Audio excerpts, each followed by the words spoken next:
Hello बच्चों। तो चलिए आज के इस वीडियो में हम लोग इलेक्ट्रिक फील्ड के टाइप्स के बारे में पढ़ेंगे। ठीक है, उम्मीद है कि आपने हमारे प्रीवियस वीडियो को देखा होगा, और अगर नहीं देखा है तो पहले प्रीवियस वीडियो को देख ले, क्योंकि हमने इलेक्ट्रिक फील्ड्स के बारे में प्रीवियस वीडियो में डिस्कस किया है। ठीक है, तो चलिए स्टार्ट करते हैं। सबसे पहले जानते हैं electric field, types of electric field. ठीक है, तो electric field are classified into 3 types: uniform electric field, non uniform electric field, और तीसरा हमारा आता है रेडियल इलेक्ट्रिक फील्ड। ठीक है, अब इस तीनों इलेक्ट्रिक फील्ड के बारे में 1 बाय 1 करके डिस्कस करते हैं। ठीक है, तो चलिए स्टार्ट करते हैं। Uniform electric field, when magnitude as well as direction of electric field E intensity is same at all the points in the electric field. नहीं, तो उसको हम लोग क्या बोलेंगे? Uniform electric field. जैसे अब इस फिगर को देखिए। ठीक है, इस फिगर में आप देख सकते हैं कि हर पॉइंट पे है ना, आप अगर वर्टिकली कोई भी लाइन ड्रॉ करिए और वहाँ पर इलेक्ट्रिक फील्ड फाइंड करिएगा तो हर जगह आपको इक्वल इलेक्ट्रिक फील्ड निकलेगा। तो ऐसे इलेक्ट्रिक फील्ड को हम लोग क्या बोलते हैं? Uniform electric field. ठीक है, अब इस डिफिनेशन को फिर से ऐसे पढ़िए। When magnitude as well as direction, है ना, of electric field E intensity is same at all the points in the electric field, है ना, इस पूरे इलेक्ट्रिक फील्ड में डायरेक्शन और मैग्नीट्यूड दोनों सेम है, तो ऐसे इलेक्ट्रिक फील्ड को हम लोग क्या बोलते हैं? Uniform electric field. ठीक है, चलिए आगे देखते हैं। Non uniform electric field, when magnitude and direction of electric field intensity E are different at all different points in the field। ठीक है, जैसे ये देखिए आप, क्या इसका सबका डायरेक्शन सेम है? नहीं, सबका डायरेक्शन एक नहीं है ना, एक जैसा नहीं है। और इसका फिगर में अब देख कर्व आ रहा है ना, कुछ बीच वाले में देखिए स्ट्रेट लाइन है, बाकी सब में कर्व जैसा हो रहा है ना, जिसका डायरेक्शन सेम नहीं है सबका। ठीक है, तो ऐसे इलेक्ट्रिक फील्ड को हम लोग क्या बोलते हैं? Non uniform electric field. ठीक है, क्या बोलेंगे? Non uniform electric field. अब आते हैं रेडियल इलेक्ट्रिक फील्ड। ठीक है, तो पढ़िए इसे अच्छे से। The field is directed towards और away from the same point charge, same fixed point. ठीक है, जैसे एग्जांपल के लिए कोई पॉजिटिव चार्ज से जो इलेक्ट्रिक फील्ड ऑफ लाइन से निकलेगा तो उसको बोलते हैं रेडियल इलेक्ट्रिक फील्ड। ठीक है, जैसे ये देखिए निकल रहा है ना, सेम पॉइंट से, सेम फिक्स पॉइंट से, तो ऐसे सारे इलेक्ट्रिक फील्ड हमारे क्या हो जाएंगे? Radial electric field. ठीक है, ये भी दो तरह का होता है, एक होता है आउटवर्ड जो फिगर में दिख रहा है आपको, और एक होता है इनवर्ड। ठीक है, इसे हम लोग आगे देखेंगे अभी। ये हमारा रेडियल इलेक्ट्रिक फील्ड होता है। ठीक है, चलिए इलेक्ट्रिक लाइन्स ऑफ फोर्सेस, हमने प्रीवियस वीडियो में बताया था थोड़ा बहुत इलेक्ट्रिक लाइन्स ऑफ फोर्सेस के बारे में। ठीक है, इसे पढ़ते हैं। It is defined as a path described by a small positive charge placed in electric field. ठीक है, क्या होता है कि एक रास्ता होता है ना, पाथ डिफाइन होता है। It is defined as a path described by a small positive charge place in an electric field. ठीक है, जब किसी इलेक्ट्रिक फील्ड में किसी चार्ज पार्टिकल को रखेंगे तो ठीक है, तो वो जैसे जैसे अट्रैक्ट होगा उसमें मोशन में आएगा, तो जो जिस पाथ पे जाएगा ना उसी को कहते हैं। जैसे यहाँ पे देखिए, the lines of forces due to different electric charges, positive के कारण आप देख सकते हैं ये आउटवर्ड होता है ना, बाहर की तरफ, रेडियली आउटवर्ड होता है। ठीक है, आइसोलेटेड पॉजिटिव चार्ज है, और अब इसमें जो इलेक्ट्रिक लाइन्स ऑफ फोर्सेज जो होगा वो आउटवर्ड होगा, और माइनस चार्ज के कारण क्या होगा? ये इनवर्ड होगा, रेडियली इनवर्ड। ठीक है, ये अंतर है थोड़ा सा पॉजिटिव चार्ज में और नेगेटिव चार्ज में। अंतर क्या होता है? पॉजिटिव चार्ज से इलेक्ट्रिक लाइन्स ऑफ फोर्स जो निकलेगा वो आउटवर्ड होगा, और नेगेटिव चार्ज में इलेक्ट्रिक लाइन ऑफ फोर्स जो होगा वो इनवर्ड होता है। ठीक है, एक में रेडियली आउटवर्ड और दूसरे में रेडियली इनवर्ड। ठीक है, ये हमारा आइसोलेटेड नेगेटिव चार्ज है, ये अलग पॉजिटिव चार्ज, ये नेगेटिव चार्ज है। आगे देखिए, अब देखिए अब दो पॉजिटिव चार्ज है।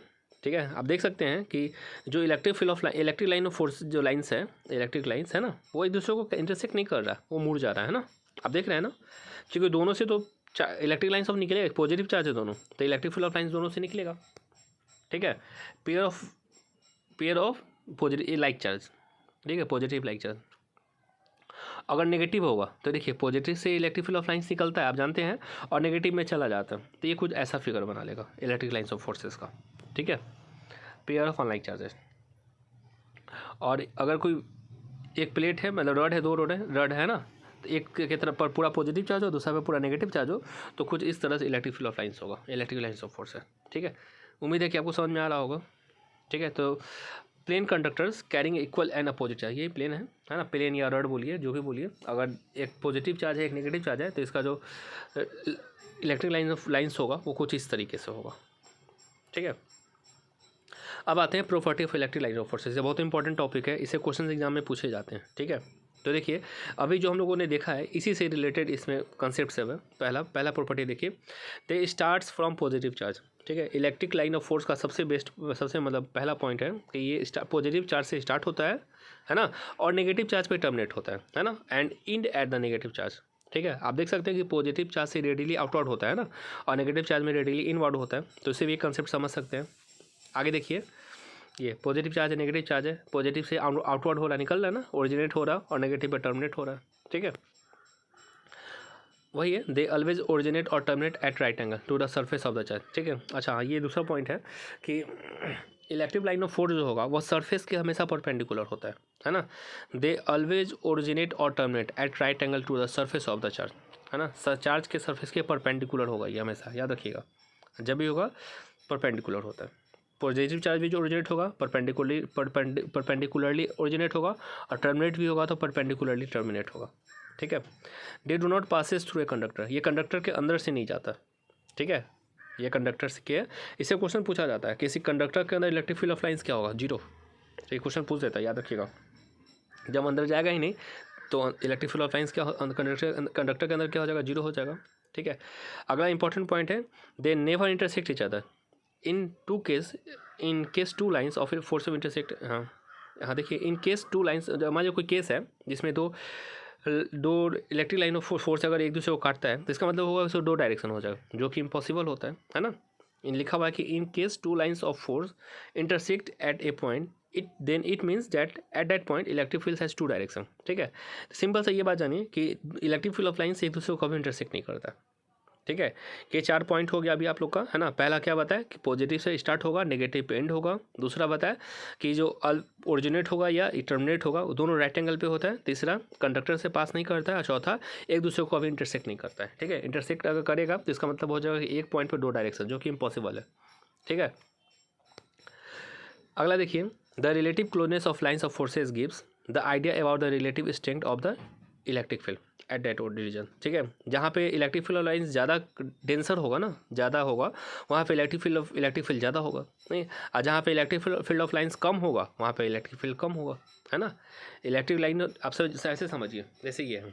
ठीक है, जहाँ पे ज़्यादा है, जहाँ पे इलेक्ट्रिक लाइन ज़्यादा है वहाँ पे इलेक्ट्रिक फील्ड ज़्यादा स्ट्रॉन्ग होगा, है ना। और जहाँ पे कम है वहाँ पे इलेक्ट्रिक फील्ड कम स्ट्रॉन्ग होगा। ठीक है, जैसे आप देख लीजिए इस फिगर में, यहाँ पे जहाँ पे ज़्यादा है वहाँ पे इलेक्ट्रिक फील्ड स्ट्रॉन्ग होगा। ठीक है, अगला देखिए, दे कॉन्ट्रैक्ट लॉन्गिट्यूडनली। ठीक है, length wise, this explains attraction. ठीक है, ये होगा कैसे, लेंथ वाइज होता है, देख लीजिए, कॉन्ट्रैक्ट लॉन्गिट्यूडनली हो रहा है ना, लेंथ वाइज। आगे देखिए, they exert a lateral pressure on each other, this explain repulsion. जैसे ये देखिए, है ना, प्रेशर, इसी कारण क्या होता है कि रिपल्सन होता है में। आप देख सकते हैं जो इलेक्ट्रिक फील्ड ऑफ लाइन्स जो हो रहा है एक दूसरे क्या हो रहा है, यहाँ पे एक प्रेशर बना रहा है ना, तो इसी कारण इसमें क्या होता है, रिपल्सन होता है। ठीक है, ये सब हमारा क्या है, property of electric line of forces है। ठीक, इसमें से 3-4 तो याद कर ही लीजिएगा बच्चों, इससे एग्जाम में क्वेश्चन आपके एग्जाम में क्वेश्चन पूछे जा सकते हैं। ठीक है, चलिए अब आते हैं MCQ पे। The electric line of force is path followed by free, क्या होगा देखिए भाई, ये फ्री क्या होगा, पॉजिटिव चार्ज। ठीक है, electric line of force is path followed by A free positive charge. आगे देखिए, best of electric field lines is present and isolated point charge. ठीक है, रेडियल, सर्कुलर, इलिप्टिकल और हाइपरबोलिक। ठीक है, रेडियल होगा, कोई आइसोलेटेड चार्ज है ना, जैसे पॉजिटिव चार्ज है तो उससे इलेक्ट्रिक फील्ड लाइन्स बाहर की तरफ निकलेगा, है ना। अभी जस्ट हम लोगों ने देखा था। और अगर नेगेटिव चार्ज है तो रेडियली इनवर्ड होगा, रेडियली होता है। ठीक है, आगे देखिए, at which angle to the surface of the charge the electric lines of force always originate automatic. ये तो 90 डिग्री हम लोग पढ़े ही हैं, 30 degree, 45 degree, 60, 90 degree, option number D हो जाएगा। ठीक है, तो चलिए आज की वीडियो में इतना ही। नेक्स्ट वीडियो में हम लोग फिर से डिस्कस करेंगे अगले टॉपिक के बारे में, जो कि हमारा होगा इलेक्ट्रिक डाइपोल के बारे में पढ़ेंगे। ठीक है।